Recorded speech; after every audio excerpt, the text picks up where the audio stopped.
இந்த மண்ணோட பெண்கள் மேல திடீர்னு விஜய் அவர்களுக்கு அக்கறை வந்துருச்சு. உங்க கட்சியோட விர்ச்சுவல் வாரியர்ஸ் என்னையும் மத்த பொண்ணுகளையும் ஆபாசமா பேசும்போது இந்த அக்கறை வந்த மாதிரி தெரியலையே. அப்ப நாங்க இந்த மண்ணோட பெண்கள் கிடையாது. சரி, 25 வருஷம் உங்க வாழ்க்கைய பகிர்ந்துகிட்டாங்களே உங்க மனைவி, அவங்கள உங்க கட்சி தொண்டர்கள் ஆபாசமா பேசினாங்க. அப்ப கூட இந்த அக்கறை வந்த மாதிரி தெரியல.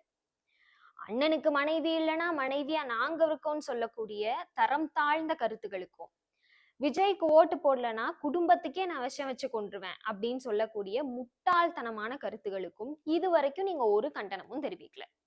அப்படி நீங்க ஒரு சிறந்த தலைவரா நினைக்கிறீங்க அப்படின்னா ஒரே ஒரு பத்திரிகையாளர் சந்திப்பு மூலமா உங்க கட்சி தொண்டர்களுக்கு ஒரு அறிவுரை சொல்லி இருந்திருக்கலாம். இந்த தேர்தல் நெருங்குற நேரமா பார்த்து திமுக மேல தேவையில்லாத குற்றச்சாட்டுகளை வச்சு நாடக அரசியல் நடத்திட்டு இருக்காரு விஜய். மக்கள் பார்த்துக்கிட்டே தான் இருக்காங்க.